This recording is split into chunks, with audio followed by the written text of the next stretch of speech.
With jealousy, blue heaven often haunts the fate of beauty. Vietnamese artists find it easy to move from calligraphy to all forms of painting. Traditional painting lacked modern perspective, and the colors were usually muted. Today's Vietnamese painters effectively blend the traditional calligraphic skills of the scholar with modern themes and materials. The greatest influence to the present, however, continues to be the French. The French introduced new materials, new themes such as the nude study, and the concept of art for public consumption. Vietnam was occupied by the French for well over a century. Vietnamese elites often adopted French education, spoke French in their home, ate French food, and worked for the French colonial government. Even today, more than 5 decades after French colonialism collapsed beneath communist guns, a high regard for the French culture remains. Vietnamese forests produced a high quality of lacquer, and artisans crafted icons and statues for Buddhist temples. These figures are almost invariably ascetics who renounce the material world, eating only the minimum necessary to sustain life. Each figure is thought of as both a representative of the ultimate forces of the Buddhist universe and as a fully human being, and today as a priceless work of art.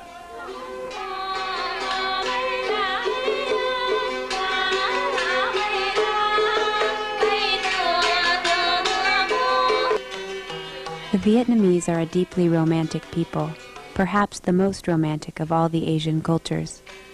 An important part of their life has always been music, which is one of the elements that most completely fuses the old and the new. Vietnamese have drawn deeply upon song and music for their unity. Court mandarins sang well-known operas. Peasants sing ancient songs. The Communist Party uses music as an element of propaganda and to rally and encourage the people. The Vietnamese musical tradition is based upon Chinese notations and instruments, but they added indigenous percussive instruments found in minority cultures, like the Cham and the hill tribes. Later they blended in French instruments, modern notations, and the Western musical scale.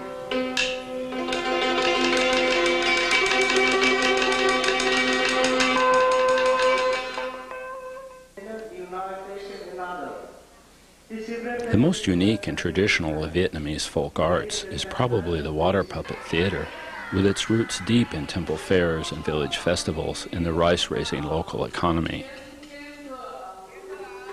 The puppets show an ancient Vietnam to its modern errors. The puppets illustrate the ancient symbols of the masculine or yang dragons at play in the eternal feminine yin of Vietnam's rivers and lakes. Peasants continue their endless toil, but also show the joy of a culture that lives in harmony with its natural environment.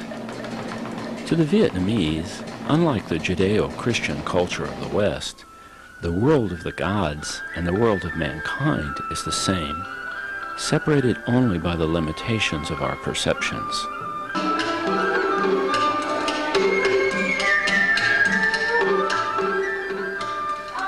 The highlights of peasant life, the wedding of a village boy and girl, the pomp and ceremony of a successful scholar's procession are all lavishly presented. The phoenix, the female counterpart of the masculine dragon, dances and cavorts, bringing the world of fabulous beings into the labor of everyday life.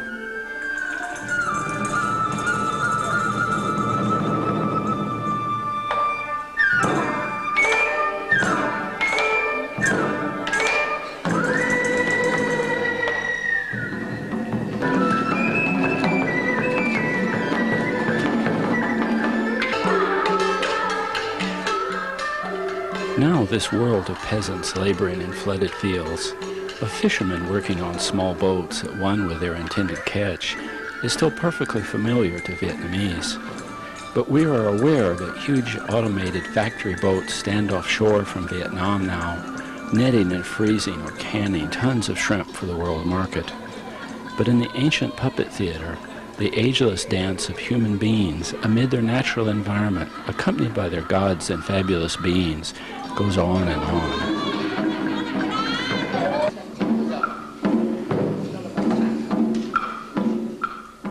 In the puppet theater, the groom and his boyhood friends still carry gifts of nature's bounty in the bridal chair, going to fetch a shy bride who waits for them in her parents' simple peasant's hut.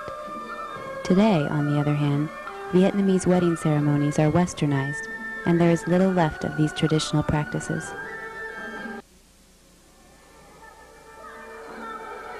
Today, the puppets serve a very modern purpose: to collect foreign currency for the support of the Hanoi Theater.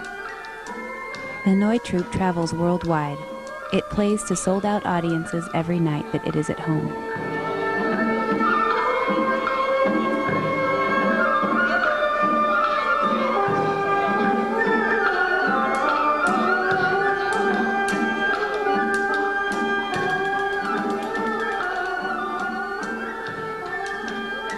Vietnam remains a land in which the living past is always present, though sometimes dimly perceived. Vietnamese crafts remain very traditional. They are produced locally to ancient models. One of their most important markets is the local one, driven by the resurgence of traditional religions such as Buddhism, as well as by the Catholicism planted deeply by the French colonialists. But they are also highly modern in that they are eagerly purchased by tourists and exported in the international market. Vietnam is blessed with a wide assortment of tropical woods as well as with rattan and bamboo. These long have been shaped into a wide range of functional and decorative objects. The demand for religious objects from thousands of temples in the Hue region itself sustains a large market. Some scholars believe that the Buddhist saints gave rise to the icons of the saints in later Christian religion. Wood is also an important element in traditional burials. Some of the earliest coffins in Asia are found in Vietnam. The desire for a good burial is also an important force driving the local economy. This coffin lid is being hand-hewn from a sizable log, and is just like coffins of the ancient period, well before the arrival of the French in the 17th century. The coffins are often very ornate and can cost hundreds, if not thousands, of dollars. Here we see traditional Buddhist good luck symbols, the swastika that was reversed by the Nazis and adopted as a sign of occult power.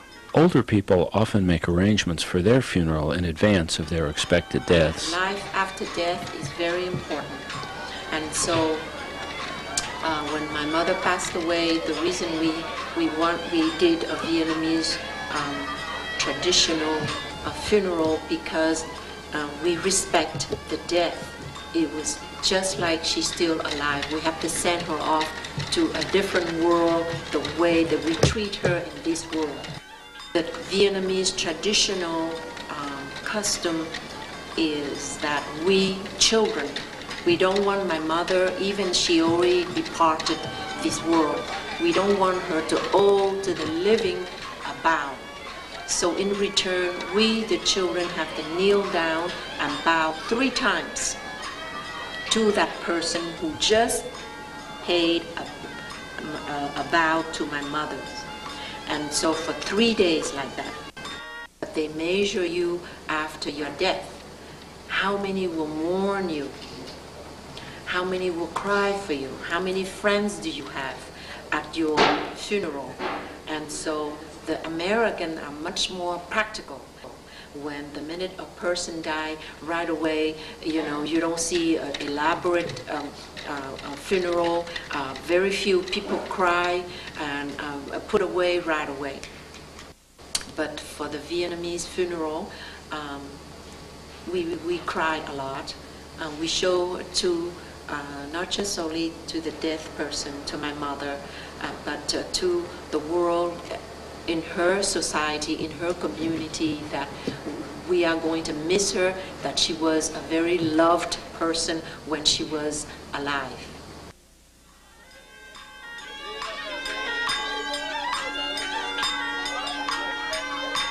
A good funeral will also have a photograph of the deceased, or perhaps an expensive funeral, a recent painting of the deceased, very often in traditional dress. And of course, no funeral is complete without clouds of incense. Stick incense is burned at altars, but huge coils smoke endlessly in temples, and small coils drive away mosquitoes in the home. Incense produced by both traditional and modern methods at this factory in Toi Dong